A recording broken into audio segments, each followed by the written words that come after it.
Okay, we'll test the sound. Is everything okay? Everybody here? Well, I want you to know I love Mobile. It's a great city. I used to, we had an office here and I'd come down here quite a bit and just really love this place. And so it's an honor for me to be with you today. I want to start by sharing with you a universal struggle that I think all men have had to deal with. I think the older you get, you come to terms with it a little bit more, but it's always there. And I would ask all of you to kind of think back on your life and when you were young, maybe even when you were a boy. And I wonder if you ever heard these words come. It could come from your father or your mother, or it could come from a coach or teacher. But did you ever have anybody say to you, be a man? Be a man. And as a youngster hearing that, I wonder, when you hear that, I wonder what they think when you're challenged to be a man. Does it mean to be tough? Does it mean to be strong? To never cry? To show no emotions? But without realizing, I think when we ever say that to a young person, in one sense, we're shaming them. I was reading, I think this was in the Pentagon Papers, where President Johnson, when faced with having to pull out of Vietnam, knowing that it needed to be done, his response was, we can't pull out because I would not be viewed as being very manly. And it made me wonder how possibly world events over the centuries have been shaped by male leaders who were worried about being manly. 2 years ago, I read a really fascinating article in the New York Times. It was by about a Dr. Michael Kimmel, who is a professor. This is interesting. He's the director of the Center for the Study of Men and Masculinity at Stony Brook University, which is a New York State college. And he taught this course, and it was to all young men in the college, maybe a class of 30 or 40 college-age men. And he stood up and he went to the whiteboard, and on one side he wrote the phrase or the words, good man. And he looked at the students and he says, if you had to describe a good man, what would you say? How would you describe him? And they were dumbstruck. They didn't know what to say. They didn't know how to respond. And he said, look at it this way. Let's say that you have died and at your funeral they said he was a really good man. What would that mean to you? And finally one said, it means to be caring. Then after another pause, it means putting someone else's needs in front of your own. A third response, to be honest. So he's up there, he's writing these down on the board. And then he goes to the other side of the board and writes the words, real man. And then he turned and says, what do you think it means to be a real man? And boy, they perked up. One of the students shot out real quickly, it means to take charge, to be authoritative, to take risks. Another one said it means suppressing all weaknesses. And then finally a guy said, to be a real man means to talk like a man, to walk like a man, to never cry. And Kimmel then said, look at the disparity between being a good man and a real man. And then he said, I think American men are really confused about what it means to be truly masculine and to be truly a man. And, I think he's right. In fact, I would go so far to say that most men have no idea what it means to be truly masculine, to be a real man. Now, one of the most brilliant people that ever lived, in fact, Einstein believed he was the smartest man to ever live, was a guy by the name of Blaise Pascal. Pascal was a mathematician and a philosopher and a Christian.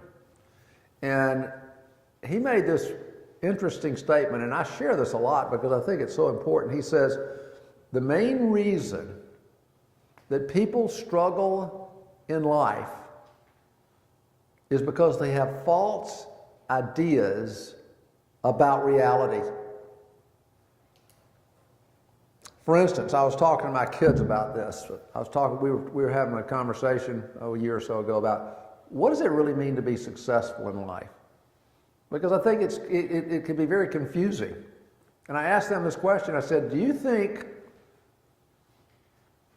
Mrs. Cooley and Mr. Hurry are successful people? And Ms. Cooley teaches AP English, and Mr. Hurry teaches AP Math at their schools. And they loved them. And I said, but they're teachers. They're just teachers. Would you consider them to be successful? And they said, absolutely. And then I contrasted it with another individual whose name I won't mention, but he's in the news a lot. He was a multi-billionaire, been married 5 times, very arrogant. Nobody liked him. I said, is that success? I mean, think about how we have false ideas about whether it be successful. What does it mean to be wealthy? Is it all about money? I mean, think about what is true and what is not. I like, for some reason, to take words that are in the Bible and look up every verse that I can find in my concordance on it. And for whatever reason, I did a word study on the word beware. I don't know if you realize Jesus says beware often. And in looking at those verses, the one thing that I noticed is he says beware mostly to warn us against false teaching. In other words, Jesus is warning us about believing what is false. And the problem is, most people don't realize their beliefs are false until they get burned by it. In fact, Christ talks about this. Now, I'm going to read you 3 verses from the book of Luke. This is Luke 11, verses 34 to 36. And I have to tell you, for years, I had no idea what he was talking about. It was in the Sermon on the Mount. And I just read it and, just kind of pass over it. And maybe you're the same way. And then I did some research on it and even consulted with a guy who was an expert in Greek just to confirm that I had this right. Let me read the verses to you. The lamp of your body is your eye. And when your eye is clear, your whole body also is full of light. But when it's bad, your body also is full of darkness. Then watch out that the light in you may not be darkness. If therefore your whole body is full of light with no dark part in it, it shall be wholly illumined as when the lamp illumines you with its rays. Have you ever thought what is he talking about? Well, the key is that word I. And what it literally means in the Greek is your perception of reality. It's the lens through which you see life. Stephen Covey calls it a paradigm. Others might call it a worldview. The word that we use most common in English is the word perspective. Your perspective. And so what Jesus is telling us is that your perspective can be rooted in what is true, or it can be rooted in what is false. And if it's rooted in what is true, it's basically saying your life will be full of light. You will be a vibrant, healthy person. But if your perspective is rooted in falsehood, your life will be full of darkness, and you'll stumble, and you'll struggle, and you'll fall. And notice in verse 35 where he says, watch out and make sure the light you think you have is not darkness. You know, it struck me, I spoke this past Tuesday night at Auburn to a group of about 200 young men in fraternities. And I asked that question, do you think that any of your beliefs might be wrong? And I challenged them because when you're in college, you think you know everything. You really do. And I was really challenging them on, this issue of walking in the truth. I was talking about wisdom and that wise people have the ability to discern between that which is true, the ideas in life that are true, and those that are false. But that leads back to where I really want to go this morning, and this is the main theme of what I want to share with you. I believe that men struggle so much in life because they have false ideas about what it really means to be a man.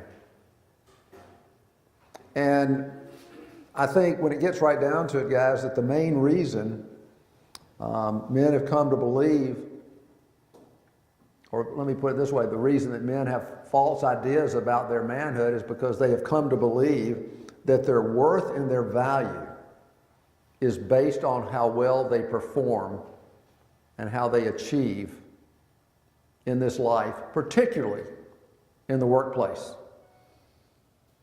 In fact, Tim Keller says, we are the first culture, and this is a strong statement to say that, we are the first culture in history where men get their sense of worth and significance based solely on their performance out in the marketplace. And so, most men today are caught in what I call, this is a great, I think, term to describe it. It's so easy for men to get caught in what I call this performance trap. That's what it is. It's a performance trap. And this is how it plays out. For most men, life is all about what I do and how successful I am at what I do. And then it's just a matter of time before I start looking around and start wondering, what do you think about me? What do you think about what I do? And then for some strange reason, we begin to wonder deep down, what if I fail at what I do? What would you think about me then? Would you value me as a man? I don't know what it is about this fear of failure that lies in the back of so many people's minds, but it's there. And I think the underlying problem we have, if you think about it, is we worry about, what do people think about me? What do people really think about me? Isn't that interesting how we get so caught up in that? Now, what I'm about to say, is true. And that is, no matter how well life is going, we have that fear. What if I fail? What if I fail? It's one of the greatest fears that a man has. In fact, as someone put it, it's like a psychological death. The thought of failing, the thought of being, quote, a loser. And it's amazing how I've seen this play out. I don't know if you remember the name David Sokol. He was apparently the kind of the heir apparent that would take over one day for Warren Buffett. He ran Mid-American Energy, which is owned by Berkshire Hathaway. And he eventually lost his job because he did some kind of insider trading and bought some shares of a company that they were about to buy. But before this, there was an article in the Wall Street Journal about this man, telling about his life and his success, and he attributed his success in business. He said, "I outworked everyone because I feared failing." In other words, he was not driven to succeed. He was driven not to fail.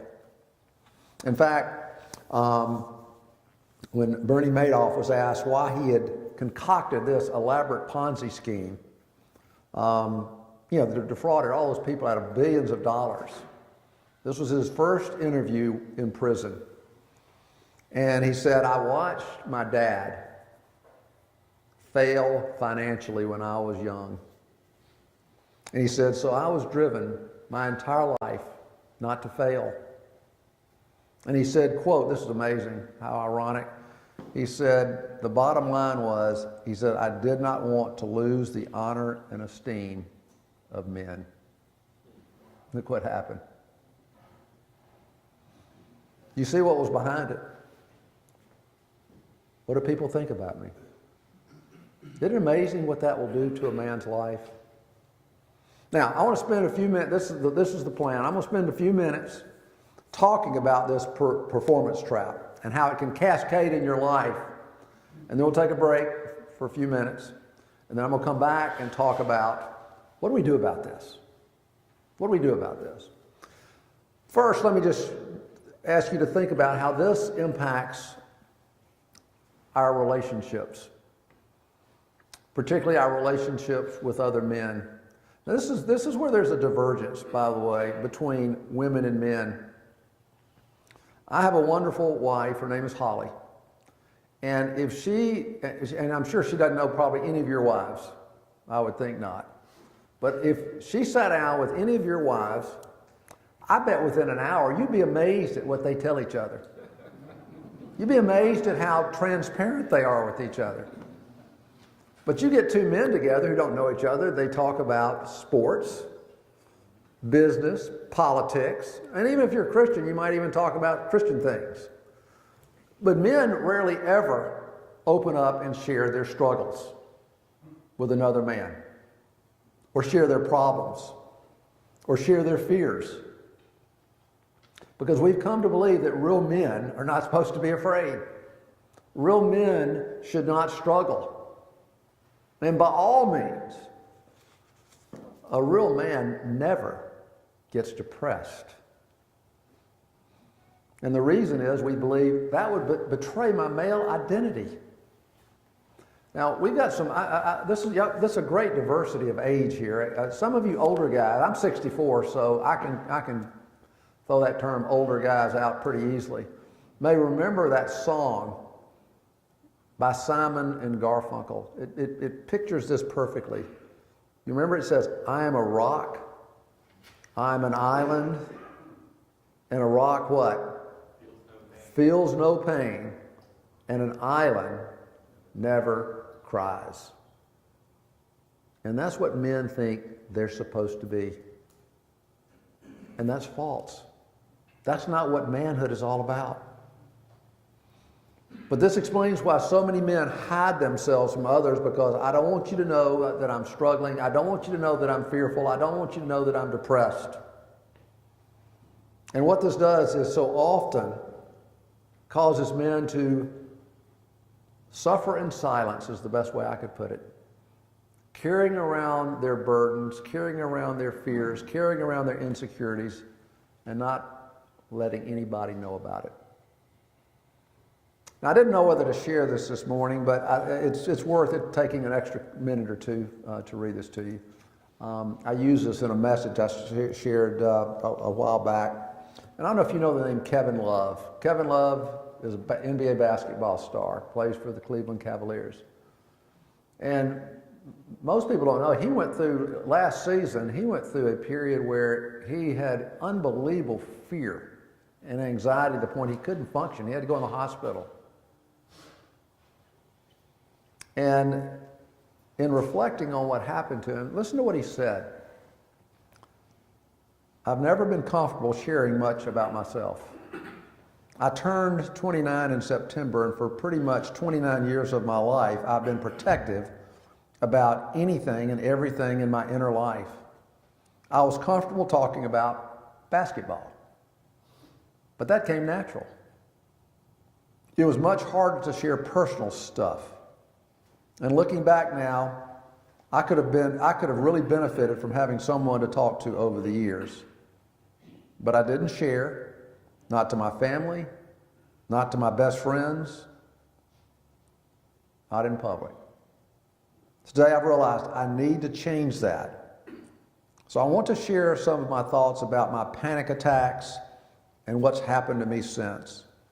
He says, if you're suffering silently like I was, then you know how it can feel like nobody really gets it. Partly I want to do it for me, but mostly to do it because people don't talk about mental health enough. And men and boys are probably the farthest behind. Not talking about our inner lives robs us of really getting to know ourselves and robs us of the chance to reach out to others in need. So if you're reading this, and if you're struggling, no matter how big or small it seems to you, I want to remind you that you're not weird or different for sharing what you're going through. And then I wrote this kind of as an addendum. When you share your struggles and fears with others, it's like shining a bright light on them. And when you shine a bright light on them, they lose their power over you. The second problem with the performance trap is it causes us as men to avoid taking risks in life that we should take. Because when it gets right down to it, think about taking a risk. Any risk. There's always the potential of failing. And so what ends up happening for so many men, they never put themselves in a situation where they might fail. They arrange life in a certain way so that everything is predictable and everything's under my control. And so it makes us feel safe. It makes us feel secure. There was an interesting survey. This was probably 15, 20 years ago. And to be part of the survey, it's a pretty unusual survey, there was one qualification to be part of this survey. You had to be 95 years old or older to be included. And they asked one question. If you could go back and live your life over again, what would you do different? And they took all of the responses and they examined them and they realized there were 3 common responses of all the answers. The first was, if I could go back and live my life over again, I would have reflected more about life and the things that are important. In other words, I was so busy all the time, I never really thought about the stuff that really matter. Second, and this really has meaning, I think, for us as Christian men, I would have invested my life in more endeavors that will live on after I'm gone. And then the final one is, you guessed it, I would have taken more risks in life. What you hear these older folks saying is, I played it safe in life, and I deeply regret it. And I live with this thought, the life that could have been, the life that could have been. So do you kind of see what this performance trap can do to a man? This also explains, I'll get a third issue. It explains why we feel so compelled to compare ourselves with others. You see, this is how so many men measure their lives. How do I compare to my neighbor? There's an interesting verse in the Old Testament, the book of Ecclesiastes, chapter 4, verse 4. And it says, "And I saw that all labor and all achievement spring from man's envy of his neighbor." Think about what he's saying there. He's saying, we can't just live our lives and do our work and be content with who we are and what we're doing and what we have. We always have to look over, what's my neighbor doing? How is he doing compared to me? Isn't that amazing? We compare ourselves. Think about this. We compare our kids with other people's kids. How are my children doing compared to others?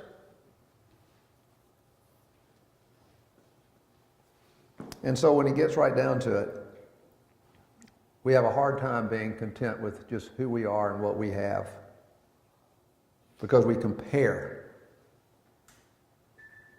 And always wondering, how am I doing? How do I measure up in comparison to my neighbor?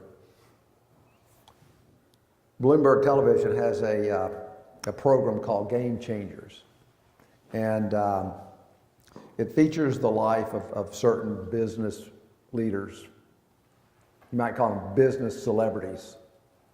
And this one show that I watched featured Larry Ellison. I don't know if you're familiar with who he is. He is the founder, I don't think he's the CEO anymore, of Oracle. But in Forbes, this was a year or two ago when I prepared this, he was worth $49 billion.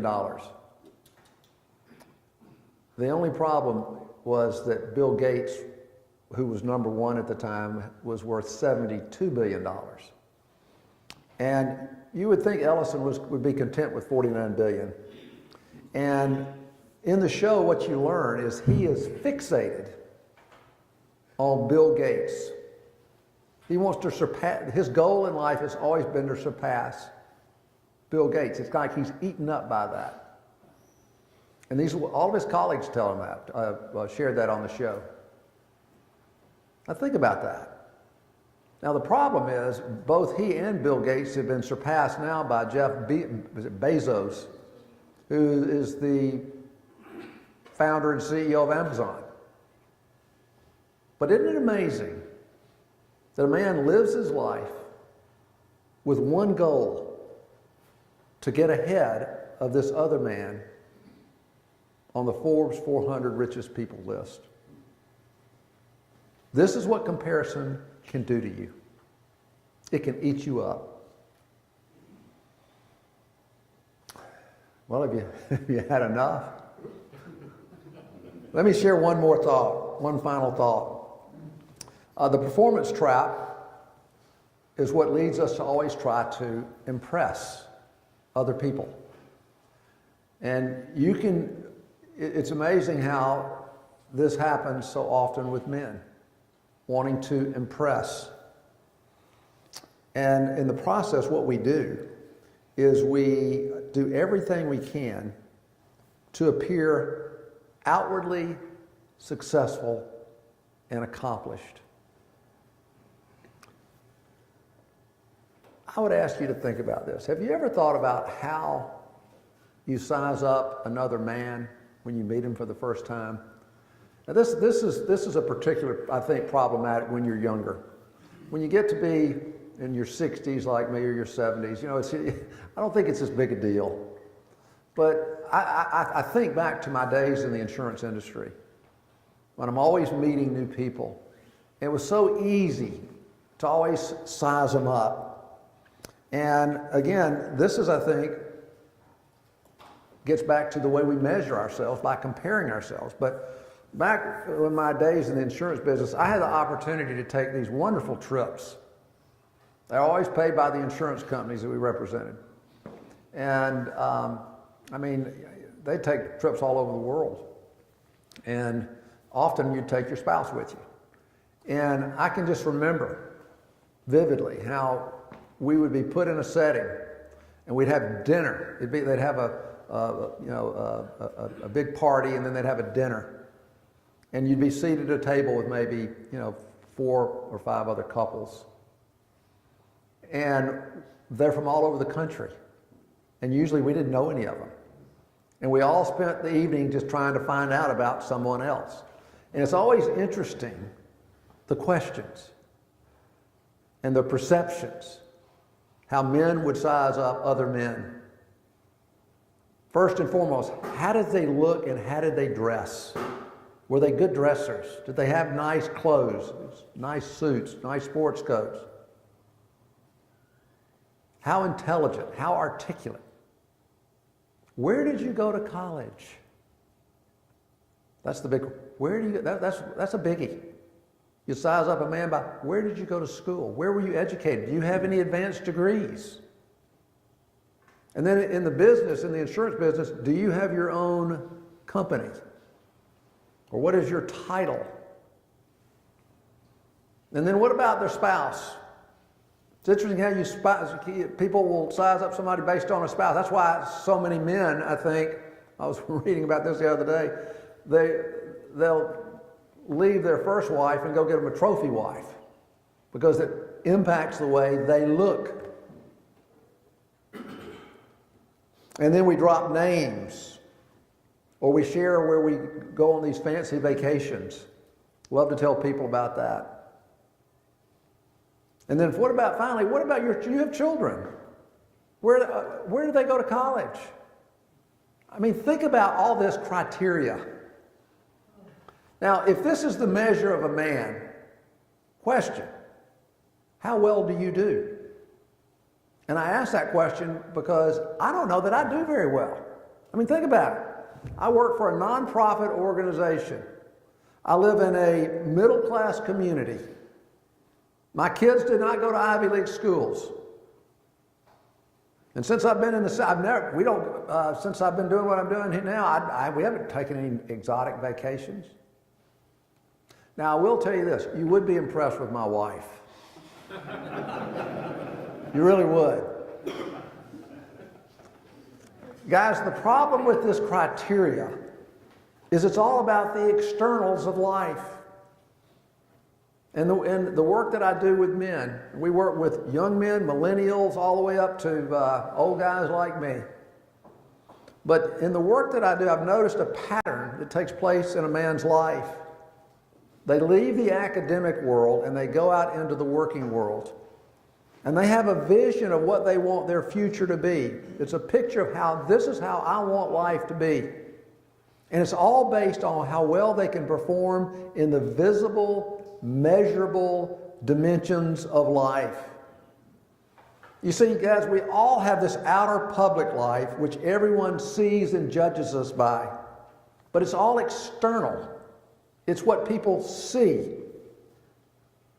It's the part of I think it's the part of our lives that most men feel compelled to manage well. And the reason is because this is where we believe we get our worth and value as men.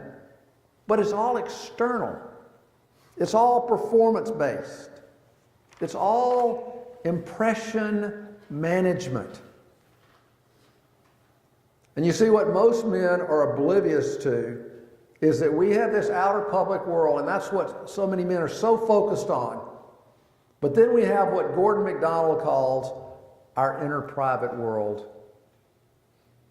We have a soul that needs to be nurtured and cared for. And I think many of you know what I'm getting to say is true. It takes a number of years for many men to come to the realization that outwardly you can look great, but inwardly and relationally you can be bankrupt. And it's just a matter of time before your life implodes and becomes a train wreck. You see, this is what the performance trap can do to a man's life. It is so deadly. And that's why it's so important for us to figure out, what do I do about this? What do I do about this? This is a good place to stop, take a break, and then we'll pick up there on what do we do about the performance trap. How long a break? All right. So how do we deal with the false ideas that we can easily develop about our masculinity? You know, I quoted in our last session Pascal, who talked about we struggle as men or as people because we have false ideas about reality. After making that statement, he goes on to say, we must uproot these false ideas and replace them with wisdom and truth. Now that seems pretty simple, doesn't it? But I think that it's important to recognize as we think about this where wisdom comes into play. You know, wisdom in the Scripture is one of the most valuable things in life. As Solomon tells us, she's more valuable than gold, than silver and gold, and that nothing you desire compares with it. In fact, I wrote a book on wisdom called Wisdom, Life's Great Treasure, and I did a lot of study on it. And when you see wisdom's value when you consider its definition. It comes from a Hebrew word, a chakmah, that means to have a skill or expertise in living. Now you have to ask yourself, what would that be worth to me if I was an expert in living this life? But what I discovered is a major part of wisdom is to truly have the ability to discern those ideas in life that are true and those that are false. I don't know if you've ever read the book by Stephen Covey called The 7 Habits of Highly Effective People. It's probably one of the great books of all time. And Covey is convinced that the key to living a healthy, vibrant life is that your ideas about living this life are true, are rooted in the truth.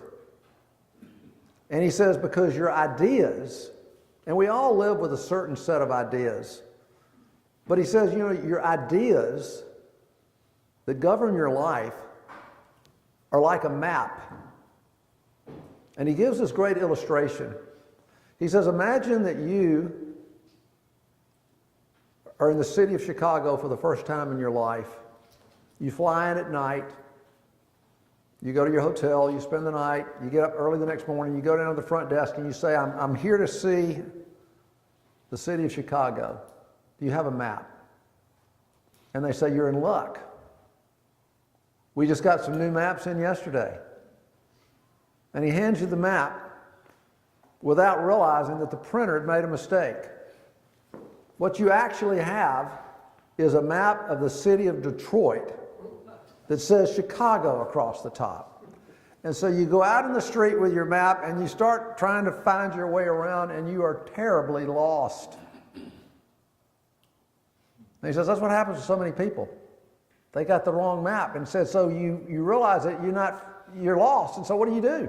Well, you come up with strategies. The first strategy, he says, is you think, I'll be more diligent, meaning I'll walk faster. But walking faster doesn't help. You're more lost. And finally you're angry. And you're upset. So you decide, I'm going to have a better attitude. I'm going to have a better attitude. I'm going to be positive.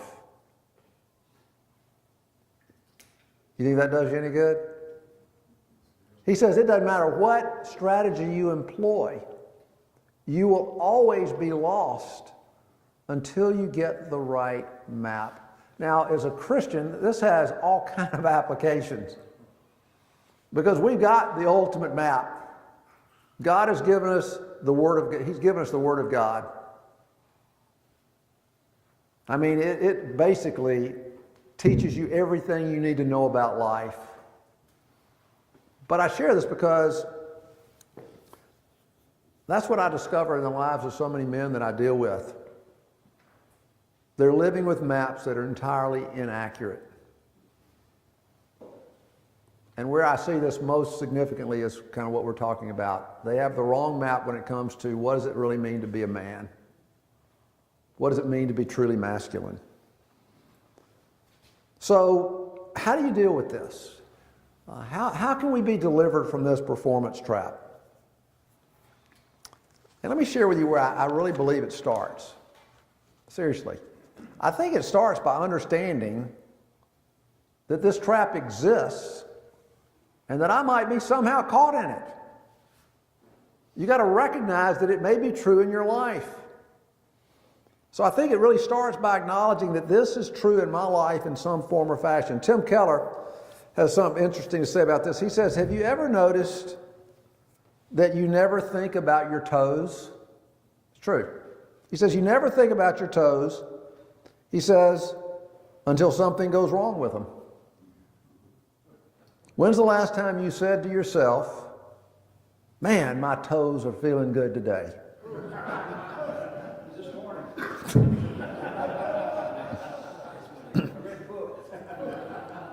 He says, when your toes function as toes are meant to function, you just don't pay any attention to them. And then he goes on to say, there must be something terribly wrong with our identities and our egos because we're always focused on them. We're always wondering, how is this going to impact me in the eyes of other people? What are people going to think about me? Keller says the ego is constantly drawing attention to itself because he says if your identity was healthy like your toes, you would never notice it. So a good question I think that we should start with is how well do we really know ourselves? How well do we really understand ourselves? Are you really aware of your flaws? Are you, seriously, are you aware of the sin in your life? Jesus, and this is so significant, I'm dealing with helping a couple right now who's struggling. But some of the best, I won't say the best, this has had an impact on me. Is in Matthew 7, verse 3, Jesus says, why is it that you notice the speck that's in your brother's eye, but you don't see the log that is in your own life?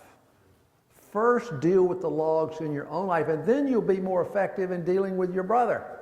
That can be also true of your wife.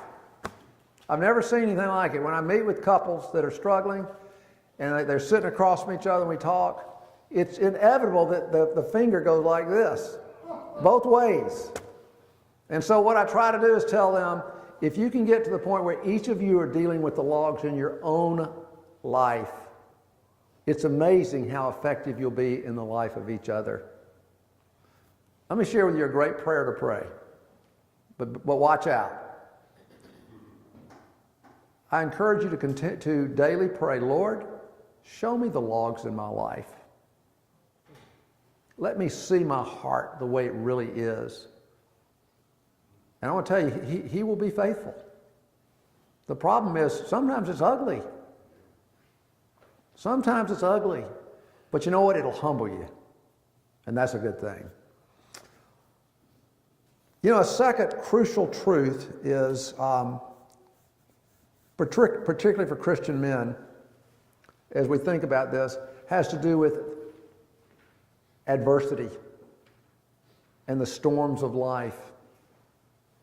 I mean, think about we think about going through, say, failing, some kind of failure or something that's horrible. Have you ever stopped to think or maybe step back, well, how does God see this particular, quote, failure? He may see it completely different than we do. Several years ago, I read a book review on a book that had just been published. It was called The End of Normal, A Wife's Anguish, A Widow's New Life. And it was written by Mark Madoff's wife. He was the son of Bernie Madoff, and he took his life. And listen to her words as she was reflecting on her husband.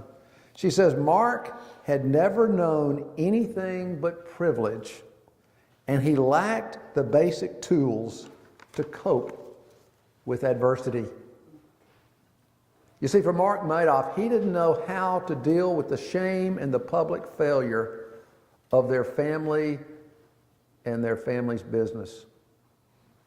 And I think this is a major problem in the lives of so many men, particularly if we've never known anything but success and have no clue how to deal with failure. I'm dealing with a man right now, he's 60, he'll be 60, maybe he just turned 64. He has never known anything but success. If I mention him, you might even know who he is. He has never experienced anything, never been depressed, and then in the last year or two, he had a major setback, and he can't get over it. The shame has led to that he experiences has led to a depression that he is just having the hardest time shaking because he's never really known this type of adversity. You know, I would contend this, guys. I would contend that failure can be one of the greatest blessings in a person's life based on how they respond to it. Based on how they respond to it. Paul Tournier was a very influential Swiss psychologist, and he was a Christian. And he says, quote, "Only rarely are we masters or the masters of events that take place in our lives, but we are responsible for our reactions."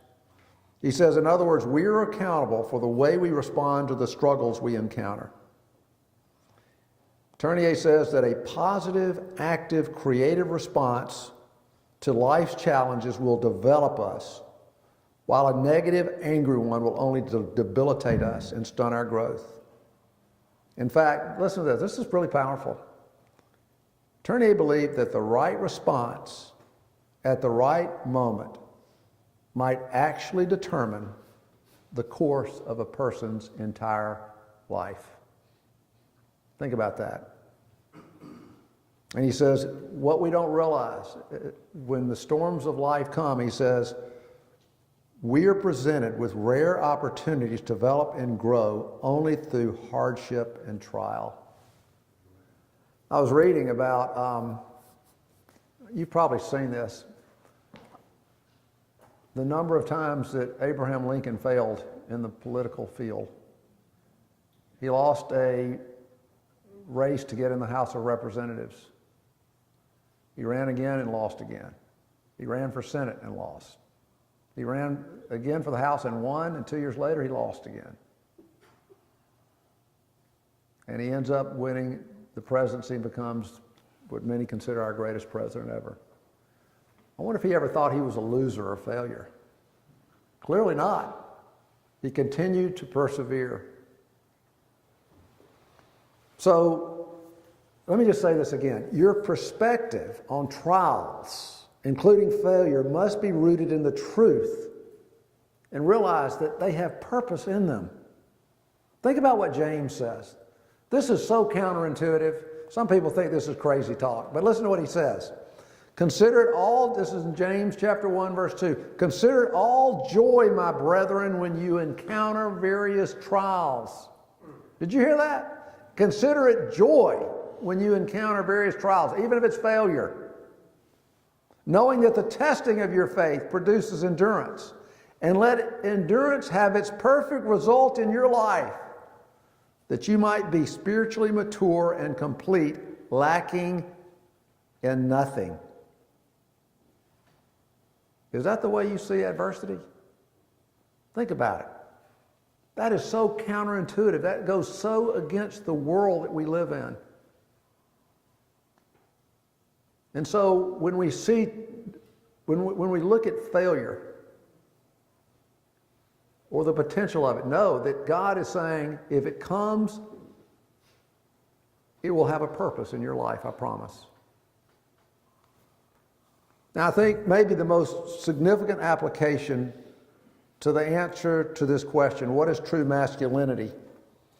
You know, what is real manhood? What is the true measure of a man?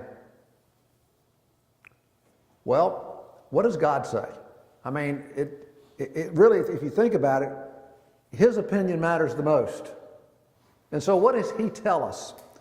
Well, There's a verse that you're probably familiar with, and early in my Christian life when I heard it, I thought that's one of the great verses I've ever heard. It's Romans 8:28. For we know that God causes all things to work together for good to those who love him and are called according to his purpose. Do you know that verse? Yeah. I love that verse. First time I heard it, there was only one problem with it. The way I interpreted the word good. You see, my thought of good was God is causing all things to work together for my prosperity, my comfort, my pleasure, my success, all the things that I thought made up the good life. And then it was sometime later that someone said, you might want to read the next verse, verse 29. Because this person said, that really points to the ultimate good. And verse 29 talks about the importance of being conformed to the image of God's Son to become Christ-like. Now, I have to tell you guys, the first time I ever heard that, it had no appeal to me at all. And I think the reason is because the way I perceived Jesus. And I thought what that meant was that I needed to be real serious about everything. I needed to be real religious, whatever that means. And, Jesus never had any fun. And so, I just wasn't interested. Now, before I talk about Christ-likeness, I want to share with you one of the most significant quotes, one of my favorite quotes outside of the Bible. It comes from the Russian author, Alexander Solzhenitsyn. I don't know how much you know it. Solzhenitsyn gave that famous commencement address at Harvard in 1979 called The World Split Apart. Very controversial. But most people don't know Solzhenitsyn in his 20s, living in the Soviet Union, wrote some disparaging remarks about Joseph Stalin and went to prison for 8 years. 8 years of his life. He went into prison as an atheist. He came out of prison as a Christian. And the first thing that he said when he came out of that,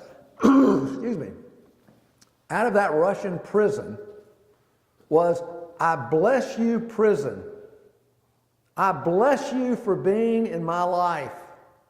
For there, lying on rotting prison straw, I learned that the object of life was not prosperity as I had grown up believing, but it is the maturing of the soul. It's the transformation of your character. It's knowing God. Thank you. Excuse me for 1 second.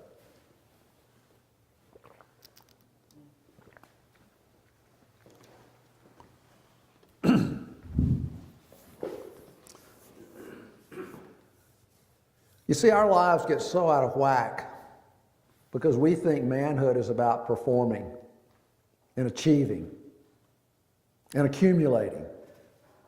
But God is saying, I'm much more interested in your heart and in your soul. I'm much more interested in the type of man you are becoming. Now, going back to being Christ-like, I had these false ideas about what Christ-likeness meant. And so does the world. But as I studied Jesus' life, I began to realize that Christ-likeness involves three things. And it could be more, but three primary things. The first is, and by the way, one of the things I learned about Jesus was, in studying his life, and you know this too, he wasn't religious at all. That was my fear. You have to be religious. In fact, the people who were religious, they didn't like him. They didn't like who he hung out with. They didn't like the way he talked to them. And he didn't like the fact that the people were beginning to follow him. And then you look at his life as a man and you see the incredible courage he had, yet also the unbelievable compassion. And you see him weep several times. You see, in my mind, Christ-likeness involves three things. The first is your character. Again, the kind of man you're becoming. And the foundation of character is humility. Andrew Murray says, humility is the root of all character and virtue. But character is not emphasized in our culture because we're so focused on performing and achieving. Back in April of, I can't remember, this is maybe in 2016, there was an article in the Wall Street Journal about Harvard Business School. Listen to this. The title of the article was, "A Modern Business Education Provides Theories and Metrics, but no Moral Center." Hear this. The quality of a person's life and the quality of their relationships is determined by their inward character. So Christ-likeness involves your character. It also involves the wisdom you possess. A person who is Christ-like is wise. You see, wisdom enables us to understand how life works. It enables you to see the principles that govern life. Wise people think clearly and maturely, and they have a depth to their lives. As I said earlier, wise people understand and can discern those ideas in life that are true from those that are false. Ultimately, wise people make good choices and decisions. And the final component of Christ-likeness is the ability to love.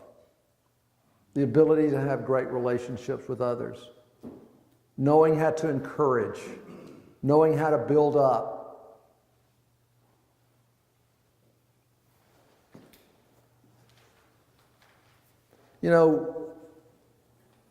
I'm just looking here at my notes. Clearly, guys, we're called, as you know, to love our wives, to love our children, to love our family. Because these are the most vital of our human relationships. But sometimes I don't know that we realize how important are the relationships we have with other men. I think they're crucial. I think it's crucial to live in a community of other believers. That's what I think is so great about this church. I think it's great that all you men are coming together to meet on a Saturday morning. For most men, and I think I mentioned this in the book, most men don't even have one true friend. Don't have one man in their lives that they can bare their souls to. And yet, friendship can bring something into your life that even marriage and family can't do.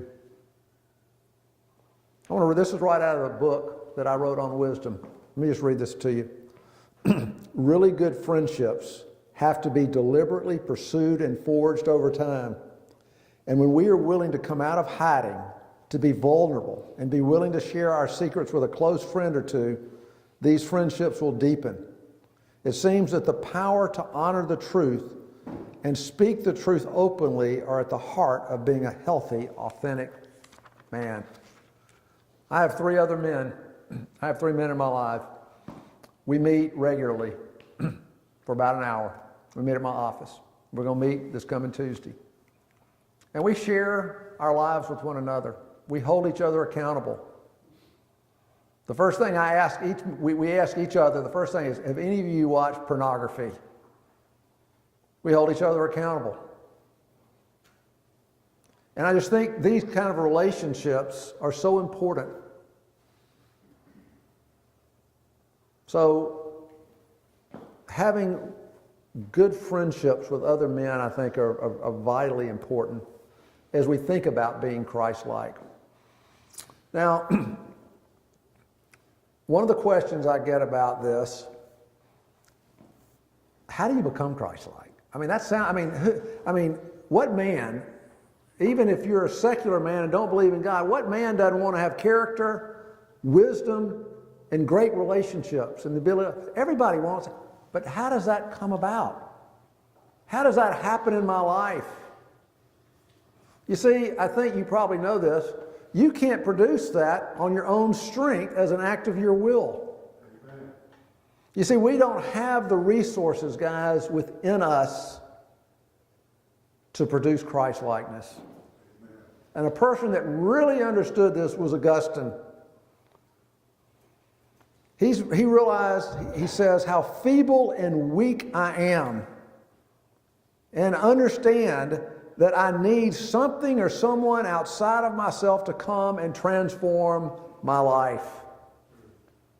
And of course, he concluded that the only power outside of himself that could transform him was Jesus, or the Holy Spirit. So what I've learned, guys, is that as a Christian, let me back up. This is what I shared recently the other day with a group. Becoming more Christ-like is not complicated. In fact, let me tell you what the path is. Grow spiritually. Think about that. Grow spiritually. Deepen your relationship with Him, and He will transform you.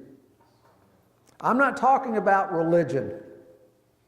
I'm not talking about trying to be good. I'm talking literally about the life of God working in the soul of man. I want to share with you a really good illustration that I heard, and then I'm going to wrap this up. You know, in a number of Jesus' parables, the gospel is compared to a tiny little seed, tiny. And I don't think we all realize as we sit here today the paradoxical strength of a little seed. And let me take an example of a little acorn, a little tiny acorn. You know, that acorn, if you plant it and it's nurtured and watered and gets the proper sun, will one day grow into a beautiful, large, powerful oak tree. And out of that oak tree will come thousands of other acorns. So that when you really think about it, a little tiny acorn has the power to cover the world with oak trees. And the gospel of Christ, in one sense, is very much like that. Just like an acorn. It can come into a person's life, and when it's nurtured, we will eventually become what Isaiah described as oaks of righteousness. There's a great story that G. Campbell Morgan told, and I'll just read this to you. He was visiting Italy, and one day he wandered into an old cemetery. And there was a grave that was centuries old. It was apparently the grave of some prominent wealthy man, because on that grave was an enormous thick slab of marble. Somehow an acorn had years before fallen into the grave, and over the centuries had grown out onto the side of the marble. It had become a huge tree, and it cracked the slab of marble and rolled it off into two pieces. This was so amazing to people that a little acorn could do this over time. Yet when a tiny little acorn is given a chance to release its power, it can do something a team of horses could not do.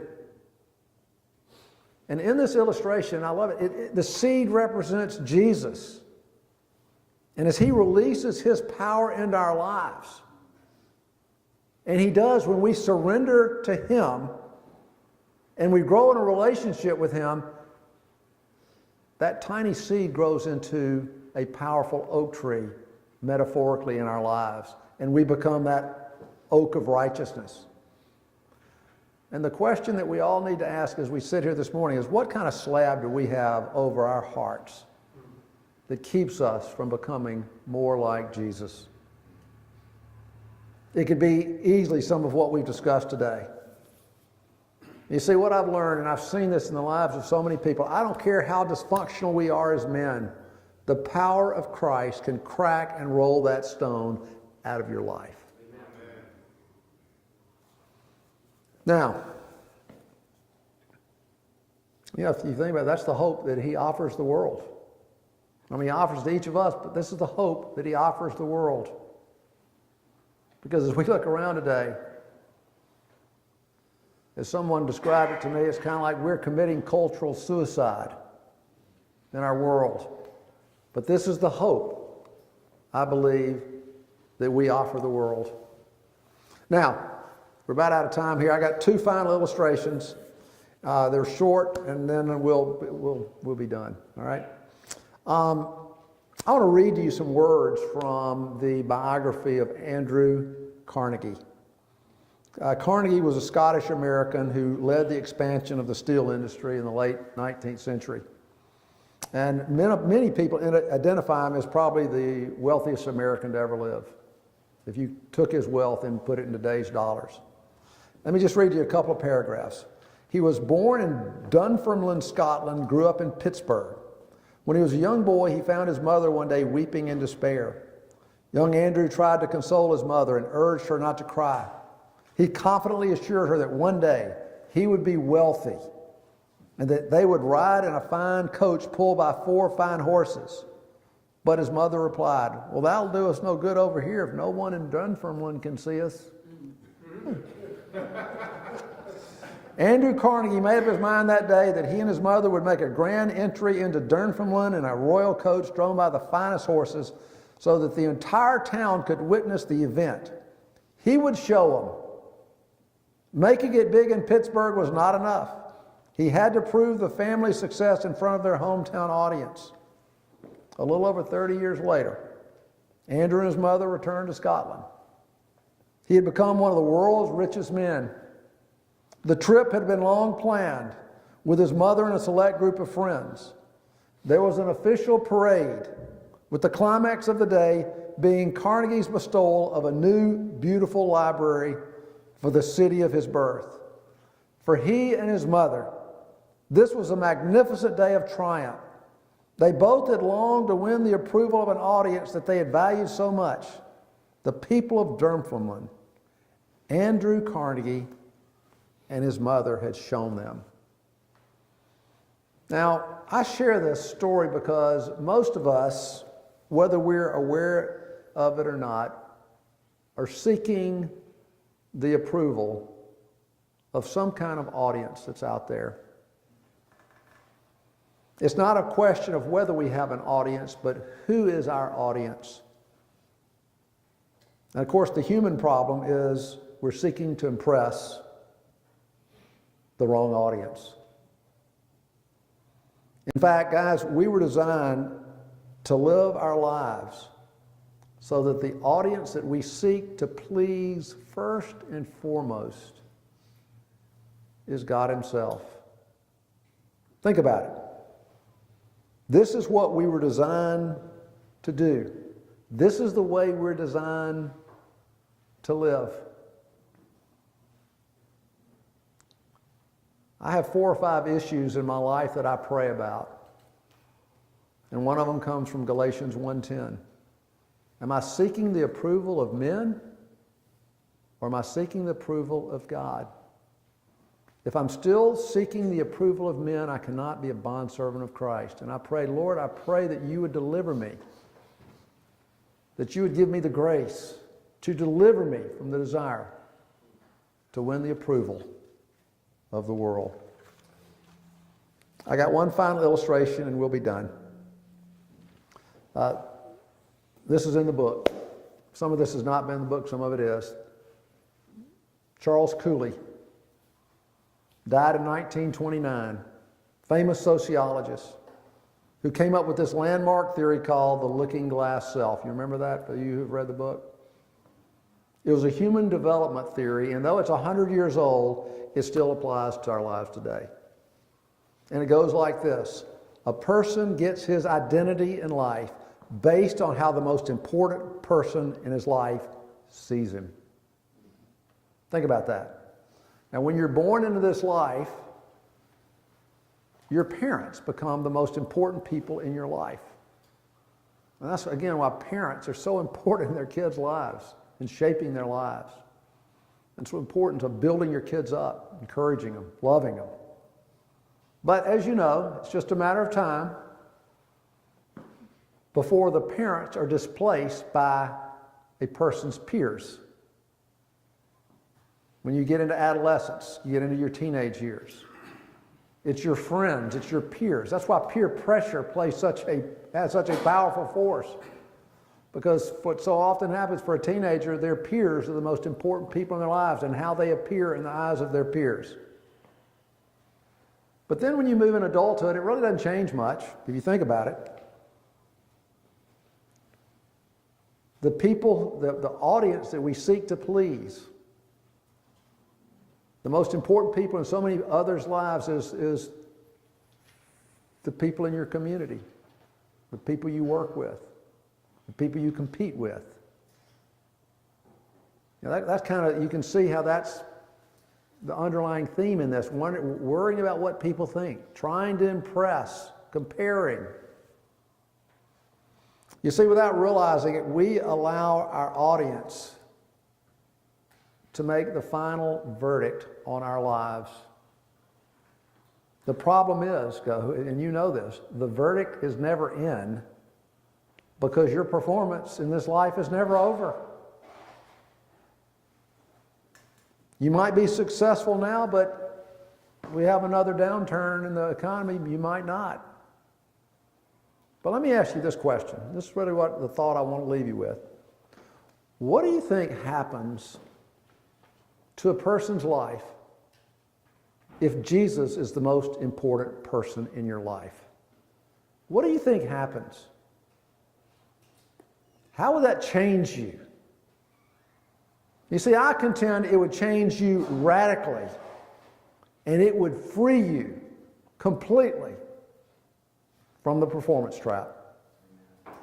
You see, the great news, guys, is Jesus doesn't love you and accept you based on your performance. He loves you and cares for you because you are so valuable to Him. In Ephesians 2:10 it says, we are God's workmanship. That word workmanship comes from the Greek word poema, which means work of art. In other words, we are like God's work of art. You know, when C.S. Lewis became a Christian, he really understood this. And it transformed his identity and the audience that he performed for. He says, as he read the Bible, he found a new way to establish his identity. He called it coming to terms with his real personality. And the process, he says, was simple. He said it involves losing yourself in your relationship to the Creator. He says until you have given yourself up to Him, you will never have a real self. Why? Because you'll always be controlled by the opinion of others.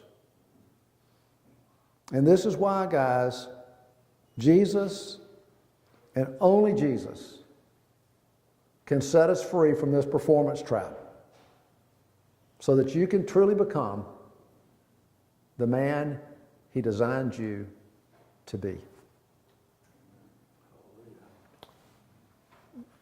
Guys, I've loved being with you. Y'all been a terrific audience. I'm going to close in prayer, and then I'll hang around if anybody wants to chat.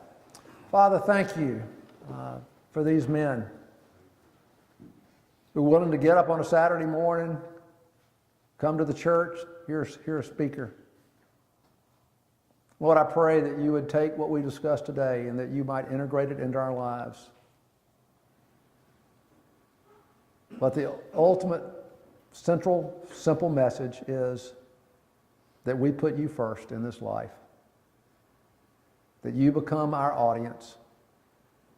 That you become the one that we seek to please, first and foremost. And Lord, I pray by your power and your grace that you would deliver us completely from the performance trap as we seek to live our lives for you. We pray all of this in the name of Jesus. Amen. Thank you, guys. Appreciate it.